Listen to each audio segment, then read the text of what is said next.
La grosse nouvelle aussi, c'est que peut-être qu'il y aura un autre moteur en haut du fameux Cummins High Output. On parle d'un 7.2 litres, 600 lignes.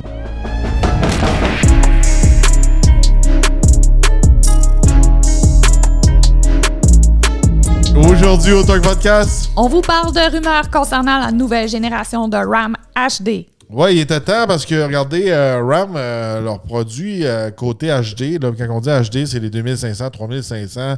Ça commençait à prendre de l'âge. Il n'y a pas eu vraiment de changement depuis 2018-2019. Facilement. Surtout côté diesel. Puis depuis ce temps-là, du côté de chez Ford, puis du côté de chez GM, ben, on a eu plusieurs changements. Pas juste un, mais plusieurs méga changements. Fait que de ce côté-là, c'est clair que RAM est vraiment en retard en arrière des autres. Fait que là, on a eu plusieurs rumeurs. Ça vient de chez Mopar Insider. Que là, RAM serait prête à faire leur prochaine génération de diesel puis de transmission, tout ça. RAM, ils ont le moteur Cummins qui est beaucoup aimé des fans diesel. Le fameux 600 lignes de 6.7 litres. Puis là, ils disent que selon la rumeur, il y avait deux versions auparavant. Il y avait le Standard Output, puis il y avait le High Output. Fait que le Standard Output développait 370 chevaux et 850 livres-pieds de couple. Et le High Output, qui était disponible dans le 3500, il développait 420 chevaux et 1075 livres-pieds de couple. Là, ils disent que la prochaine génération, ils vont enlever le Standard Output, selon la rumeur. Je vous rappelle, c'est rien confirmé. Puis ils garderaient le High Output pour l'option diesel. Puis, je vous rappelle que chez RAM, c'était une option qu'on ne pouvait pas appliquer sur tous les camions comme qu'on voulait. Puis, chez Ford, on peut le faire avec leur moteur High Output. Oui, avec le moteur High Output, ils sont dans le game, mais pas tant que ça. Je pourrais dire qu'ils sont même peut-être égal à GM ou peut-être même derrière Ford. Ça, c'est sûr et certain. Chez Ford et chez GM, on retrouve des transitions 10 vitesses. Chez RAM, on avait encore toujours une 6 vitesses. Ouais. Là, selon la rumeur, on viendrait avoir une nouvelle transmission ZF Powerline de 8 vitesses pour améliorer les performances, le remorquage et la consommation d'essence du nouveau moteur. Mais la grosse nouvelle aussi, c'est que peut-être qu'il y aura un autre moteur en haut du fameux Cummins High Output. On parle d'un 7.2 litres, 600 lignes. Là, on n'a pas de chiffres, c'est certain, c'est toute une rumeur. Mais il y a plusieurs, je pourrais dire, camions qu'il y a des rumeurs de ce temps-ci. Ils disent que GM et tout, il travaille sur un 7 litres et plus. Chez Ford, je ne serais pas surpris qu'ils veulent rester numéro 1 dans tous les chiffres côté camion. Présentement, ils le sont. Fait que ça, c'est sûr et certain que c'est des choses qu'on peut s'attendre. Fait qu'un 7.2 litres, ça serait assez intéressant, surtout quand ils veulent remonter la puissance, tout ça. Je pense que c'est des moteurs qui sont assez difficiles à développer. Côté durabilité, l'application, aussi les clients qui achètent ça, c'est beaucoup des commerces. Puis respecter toutes les lois EPA, ces choses-là. Ça doit être assez difficile. Moi, je pense que ils sont assez limités. Je pense côté qu'est-ce qu'ils peuvent faire avec le camion, je veux dire le moteur, côté émission. C'est pour ça qu'ils n'ont comme pas le choix de monter en grosseur de cylindre pour aller chercher plus de chiffres. Mais tu sais, l'affaire qu'il y a, c'est que c'est sûr et certain que moi, je pense à ceux qui vont plaquer ces camions-là. Aussi. Là, tu sais, tomber avec du 7.2 litres, ces choses-là, quand on est dans des provinces ultra taxées comme ici au Québec, tu sais, déjà là, tu sais, là, c'est sûr, ça reste un 6 cylindres. Là, peut-être que tu économises sur 6 cylindres, mais plus que tu as de litrage, plus que ça monte. Plus que ça monte, tout est contre ces moteurs-là. Ils disent que côté moteur à gaz, ils vont garder 6.4 litres, le Hemi, le V8. Je pense que qu'est-ce que je vois dans les rumeurs, le moteur Hurricane n'est pas assez durable, fait pour à prendre les affaires de heavy duty. Tu sais, quand il y a des rumeurs comme ça, puis qu'ils vont faire des nouveaux moteurs, c'est vraiment toute une game parce que là, c'est des véhicules pour travailler, ils vont tirer, ils vont être utilisés commercialement, comme tu as dit tantôt. C'est des véhicules qui vont être surexploités, si on veut. Puis ils ont beaucoup plus de, tu sais, toutes les normes anti-pollution, tout ça, comme tu dis. Fait que moi, je pense quand là, ils font déjà une rumeur qu'ils vont changer ça, c'est sûr que les autres vont faire des changements aussi parce qu'on le sait, puis ça dure depuis tellement longtemps, les guerres de remorquage, qui remorque le plus, qui fait le plus de force là-dedans. C'est sûr que ça va activer aussi les autres, là. Ils disent que le V8 6.4 litres va avoir une mise à jour pour les émissions pour 2025. Tu sais, on vient d'une parenthèse. Tu sais, ils sont capables de faire une mise à jour pour les camions, mais ils l'enlèvent de toutes les muscle cars, ces choses-là. C'est ça. Tu sais, c'est sûr et certain que il y a comme des pénalités sur le nombre de véhicules que tu vends, ces affaires-là. Mais regardez, chez Ram, présentement, je ne sais pas si on protégé l'équipe interne qui travaille dans les modèles HD. Selon moi, oui. Ils n'ont pas le choix. S'ils ont fait un peu la même chose qu'ils ont fait avec toutes leurs autres marques, de mettre tout le monde dehors, d'engager des Brésiliens, des Mexicains, des Hindous, peu importe. Ils vont tous engager des ingénieurs à bas prix qui ne viennent pas d'Amérique du Nord. C'est pas des ingénieurs comme Canadiens, Américains, Anglais, Français, Italiens. C'est comme... Ouais. Puis de plus en plus, on voit que Stellantis a comme une espèce d'influence européenne. Puis on dirait que ça l'influence, la bulle européenne influence trop le marché américain. Puis là, ça vient affecter les ventes chez Chrysler. Là, on a reçu les chiffres. Là, Stellantis, en général, est à la baisse. Oui. Ça va vraiment pas bien. Il y en a que je voyais qui lisaient les rapports de tout ça. Puis ils disaient mais là, Wagoneer puis Grand Wagoneer, ils ont plus de ventes qu'auparavant. Ça va bien de ce côté-là. Non, c'est pas vrai que ça va bien. Non. Pourquoi que ça va bien? C'est parce qu'ils ont mis des méga rabais parce que là, ils sortaient pas. Ils n'étaient pas capables de les vendre. Mm-hmm. Il y a une différence entre comme, vendre quasiment tes produits à perte pour avoir des chiffres. Puis avoir justement un produit qui a des chiffres, mais qui te fait un profit. Oui. Là, chez Chrysler, ça va vraiment, vraiment pas bien de ce temps-ci. Là. Puis c'est pas une question de marché. Les gens vont dire que c'est une question de marché. Non, chez GM, je pense ils ont une augmentation de leur vente de 13% en général. Oui. Je sais pas qu'est-ce qu'ils font. C'est comme ils ont mis des nouvelles personnes en place, puis ils n'écoutent plus personne. Tous leurs futurs produits, ça a l'air des flops. Tous les produits actuels, sont soit dépassés, ultra vieux, ou sinon, c'est des produits que le monde ne veut pas, comme le Hornet, le Tonale, puis tout ça. Oui, ou c'est des produits qui ont carrément discontinué, toutes les muscle cars et compagnie. Il n'y a plus rien. S'il continue là-dedans, là, soit qu'il faut qu'il change, il faut qu'il se concentre à mettre des bonnes personnes en place pour gérer le marché de l'Amérique du Nord, soit qu'ils peuvent s'en aller vers un autre faillite. Parce que je vous rappelle que Chrysler a déjà fait faillite dans le passé puis a été bailé out par le gouvernement. Là. Ah ouais. Ça va pas bien de ce côté-là. Puis, tu sais, il y a des moves aussi que, regardez, j'ai vu des affaires l'autre fois. Il y a de la politique là-dedans. Puis, tu sais, je veux pas rentrer là-dedans, mais j'ai vu un camion, un Ford Super Duty, équipé avec le Power Stroke dedans, le 6.7. Mais c'était un camion pour l'armée. OK.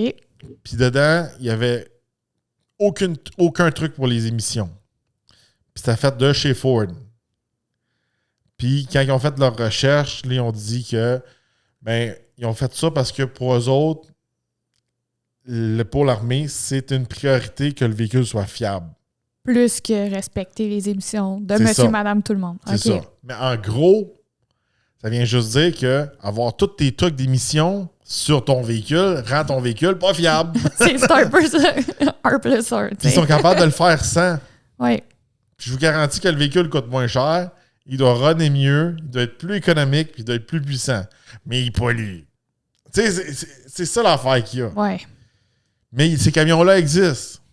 Ils sont fonctionnels. Ils sont plus fonctionnels De l'autre quand on côté, regarde vous allez me dire, ben là, c'est pas juste nous autres, on devrait l'avoir, puis l'armée, elle devrait pas l'avoir. Regardez. Moi, je vais le dire, là. Respecter l'environnement quand tu fais la guerre, c'est quelque chose qui ne fait pas deux affaires ensemble. Oui. Il y en a un des politiciens aux États-Unis, à un moment donné, il s'est fait donner un speech pour avoir quasiment des jets électriques, puis il a fait comme, on est à la guerre, là. À la guerre, c'est la loi du plus fort, pas celui qui respecte le plus l'environnement. Oui. Si tu veux faire la guerre, tu fais la guerre. C'est pas ça. Si la guerre rentre dans ton pays, ouais, mais j'ai été écologique. Tu veux survivre ou tu veux être écologique? T'as un avion électrique, mais tu es en train de détruire un village avec tes bombes. C'est quand? Ah, c'est ça. Ah, gars. Les gars, on voit, on le sait dans les camions, là, quand on commençait à mettre les trucs d'émission dedans, surtout dans les camions HD, Super Duty, ces affaires-là, c'est là que les diesels ont commencé à avoir des problèmes. C'est là qu'on a commencé à avoir plein de troubles. Puis ça remonte gros le prix des véhicules. L'affaire qui est pas drôle, là, c'est que là, tu rajoutes plein de morceaux de plus. Ça augmente le prix, comme tu dis, puis en plus de ça, ça vient handicaper ton moteur. J'avais déjà parlé à un gars qui était un vendeur chez Toyota, puis lui, il avait déjà travaillé en Afrique. Je me souviens plus quel pays de l'Afrique. Puis on donne un shout-out à tous les Africains qui nous écoutent en audio. Parce qu'on est numéro 1 dans la section podcast dans plusieurs pays en Afrique. Ouais. Des pays francophones. Puis lui, il me disait que où est-ce qu'il avait travaillé dans son pays en Afrique, il vendait des RAV4 flambant neufs. Mais c'était des RAV4 qui avaient comme pas d'antipollution, pas de coussins gonflables, bare bone qu'on appelle. Ah ouais. Mais il dit le véhicule coûtait comme le quart du prix de ce qu'il coûte ici. C'est sûr. Le véhicule était ultra fiable, ultra économique. C'est sûr que tu enlevais du poids du véhicule. T'sais. OK, peut-être dans un accident, ça ne sera pas le véhicule le plus fiable. Mais, comment je pourrais dire? Tu rendais le véhicule moins compliqué. C'était une autre option aussi. Genre, Elon Musk il dit que les coussins gonflables sont rendus désuets. C'est comme, t'es capable de faire un auto assez fiable, assez bien construit pour que tu n'aies plus besoin de sacs gonflables. Anyway. Mais les sacs gonflables, ils sont restés là avec le temps, avec comme tous les trucs d'émission. Ouais. Parce que c'est là. Mais on dirait que ça n'a comme pas évolué avec le temps. Quand ils ne poussent pas plus ça. Ils ont évolué pour arriver à la loi, mais ça n'a pas évolué avec le temps. Anyway, je vais dire quelque chose que, tu sais, juste pour vous rappeler, mon père était remorqueur, puis il l'a toujours dit, là, les coussins gonflables pour la ceinture, c'est comme... C'est 50-50. Il y en a que la ceinture les a sauvés, mais il y en a que la ceinture les a tués. Même chose pour tous les coussins. Tu sais, je veux dire, ils mettent ça en place, mais dans le cas d'un accident, c'est comme... C'est 50-50. Ouais, moi, je serais plus ceinture que sac gonflable, là. Ceinture, oui, là. Mais, tu sais... Tu sais, moi, j'ai mangé deux sacs gonflables d'en face, là. Ça fesse, là. Ça fesse. Tu sais, je ne sais pas si ma tête aurait frappé le volant. Tu sais, c'est ça l'affaire qu'il y a. Parce que, tu sais, moi, je conduis quand même loin du volant. Ouais. La ceinture t'aurait stoppé. Je ne sais pas si je m'aurais rendu jusqu'au volant. Hey, ça fesse tellement... Juste donner une idée, là, parenthèse, ça fesse tellement fort un sac gonflable. Là, je m'en souviens, là, puis quand j'étais jeune, j'étais au garage, puis quand il y avait des véhicules accidentés, que le sac gonflable était sorti, s'il y avait une madame qui était maquillée, il y avait la face étampée en maquillage, le gloss, tout dans le sac gonflable. C'est comme, ça fait une empreinte de ta face. Ouais. C'est quelque chose. La poudre dedans, elle brûle. Ouais, ça brûle. Quand elle respire, là. Il y a de la poudre dessus pour pas qu'il colle, justement, pour qu'il se déploie facilement. Quand tu respires la poudre, moi, à chaque fois, c'est la poudre qui me brûlait. J'avais plus... C'est respirer la poudre de l'espèce de sac gonflable qui En gros, c'est une méga claque d'en face puis te lancer de la poudre. C'est plus qu'une claque d'en face. Là. Ah ouais. C'est un méga punch. Pour étaper tout un visage. Méga punch de ce côté-là. Fait que... regardez, c'est un petit peu... c'est un peu contradictoire. C'est sûr et certain que, tu sais, quand on tombe dans des camions qui pèsent plus que tant de livres, il y a d'autres lois, puis tout ça. Ça, je comprends ça. Mais je trouve présentement, chez Stellantis, c'est le bordel. Vraiment. C'est vraiment le bordel, puis il n'y a aucune chose qui fait de sens, puis...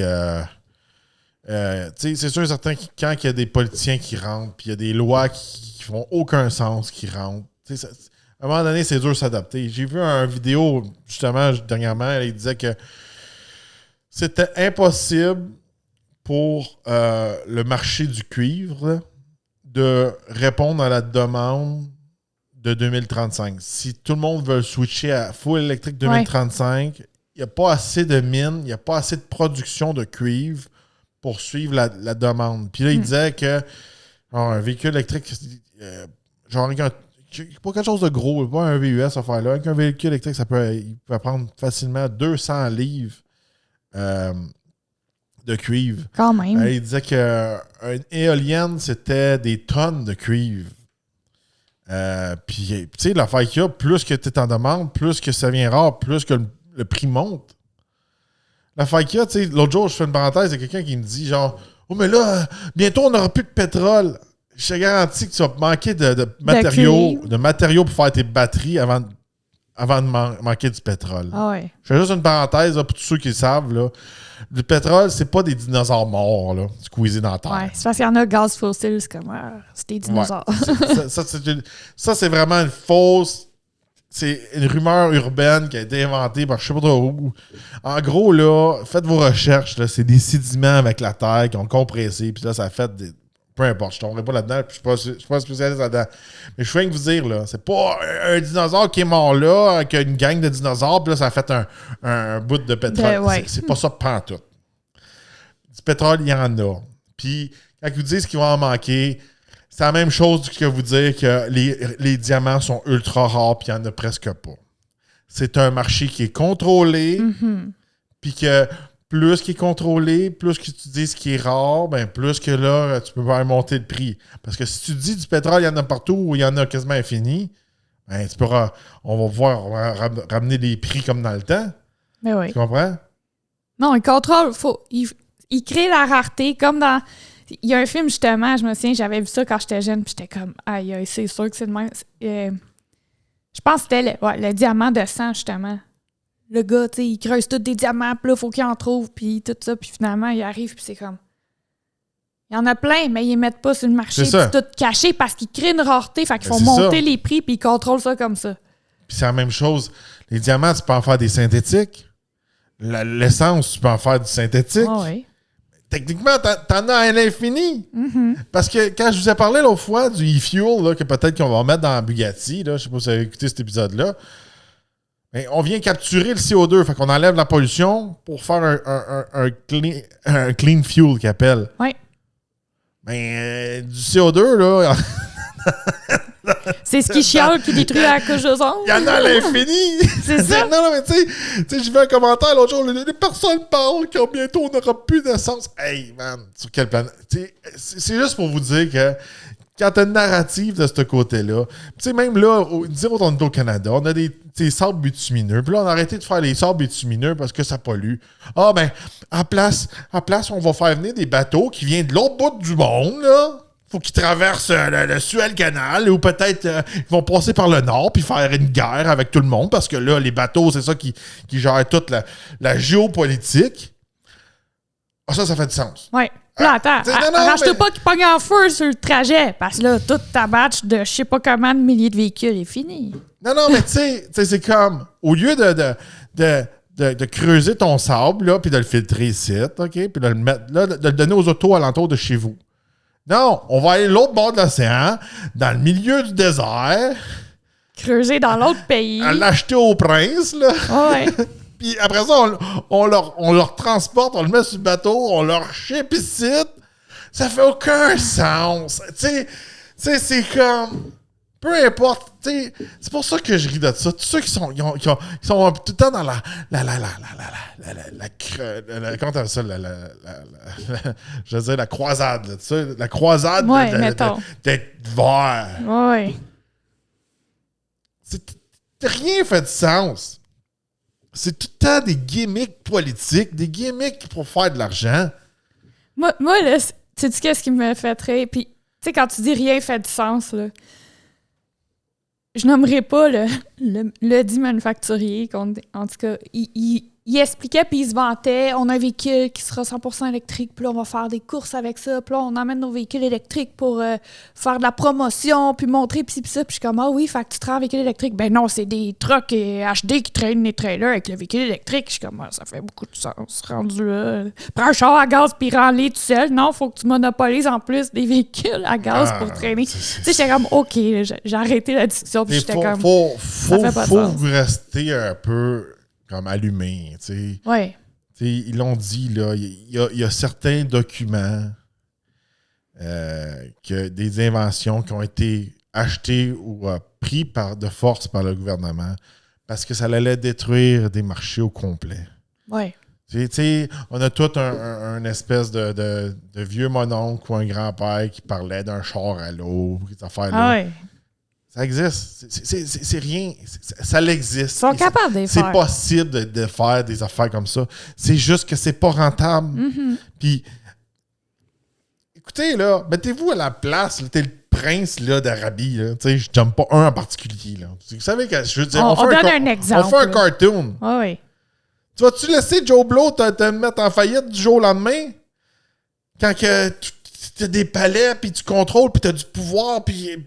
Non! Non, c'est de même, ça marche. Ouais. Puis là, l'affaire qu'il y a, là, c'est qu'il y en a eux autres qui ont investi dans les batteries puis dans les mines, ces affaires-là. Puis, des fois, ça peut être même le gars de pétrole qui a acheté ça. Ou ça peut être un pays, ou peu importe. Ils vont se compétitionner, puis après ça, ils vont dire « Mais moi, il faut faire tous ces sacrifices-là parce que tu le fais pour l'environnement. » Parce que là, l'affaire qu'il y a, là, c'est que si tu arriverais avec un char électrique, puis tu dis pas, t'as pas une narrative pour l'environnement. Mais là, moi, ça me tente pas de avoir un chargeur chez nous, ça me tente pas de pas manquer de batterie, ça me tente pas de ça. Là, les gens font comme un sacrifice pour une guerre inexistante. Parce qu'ils sont ils ont embarqué dans le... Ça fait partie du marketing pour vendre leur salade. Il n'y avait pas le choix. Comme tu dis, tu vas arriver à quelqu'un, allô, on va te limiter dans tes déplacements, dans tes temps de charge, dans ci, dans ça. On va te changer complètement d'utilisation de produits. Tu n'utilises plus ça. Tu aimais ça, ton auto. Là, tu vas utiliser ça. Là. Mais il y a une raison derrière tout ça. Puis là, c'était tu sauves d'argent, l'environnement, blablabla. Creuser une mine pour des produits, pour créer des batteries, je pense que ça scrape autant l'environnement que d'aller tirer du pétrole. C'est pas juste ça. Là, tout le monde se braille. Ben là, ils exploitent les gens dans les mines en Afrique et tout ça. Là, pourquoi qu'ils le font pas ici? Toutes les mines qui ouvrent ici, ils sont pas capables de faire un profit parce que les employés ne travaillent pas pour des scènes comme en Afrique. C'est ça. Fait que ici, ils coûtent trop cher. Fait que toutes quand minute qu'il y a moins d'intérêt pour les véhicules électriques ou les batteries, ben les mines ne sont pas capables d'opérer parce que là, ils ferment du jour au lendemain. C'est ça. Puis je sais pas si j'avais déjà vu les machines qui opèrent dans une mine, là. Ben, ça coûte cher à l'heure. Pas à peu près. Les Tonka, là, qu'un Tonka, là, à opérer une journée, là, ça brûle du fioul, à l'heure, comment que ça coûte. Toutes les machineries dans une mine, c'est l'enfer. Ah, ils sont pas électriques, les Tonka de la mine? Non, mais ils sont comme hybrides. Non, ça en Pour vrai? Je niaisais, mais je savais pas. Ça marche comme un train. Ah, OK. Comme diesel, puis t'as des moteurs électriques. La part du temps, là. Je savais pas. Tu me l'apprends. Je connais quand même ma machine. C'est ça, toi, t'aimes ça, les machines. Je connais pas juste les automobiles, je connais aussi les machineries lourdes, les tracteurs. On va faire un épisode de nouveau John Deere qu'on a essayé dans le champ, toute affaire-là. Peut-être que ça serait plus relaxant. Essayer la nouvelle moissonneuse batteuse à 2 millions. À cette heure, ils sont rendus quoi? 5 millions? C'est rendu intense. Je m'en souviens, moi, dans le temps, quand j'avais passé chez Lagu à l'Ange Gardien, puis il venait de recevoir une moissonneuse batteuse à 1 million, puis moi, mon père, avoir 1 million. Là, dans le temps, c'était quelque chose. Alors, dites-nous dans les commentaires, qu'est-ce que vous pensez de ces rumeurs-là? Est-ce que vous pensez qu'ils s'en vont dans la bonne direction? Est-ce qu'ils essayent juste de rattraper leur retard? Puis dites-nous en général aussi, qu'est-ce que vous pensez de tout qu'est-ce qui se passe chez Stellantis? Pensez-vous que ça s'en va pas en s'améliorant? On aimerait savoir vos commentaires. Oui, si vous voulez avoir accès aux épisodes à l'avance ou vous voulez avoir accès à du contenu exclusif, n'oubliez pas d'aller visiter notre section VIP et on se retrouve dans un prochain podcast.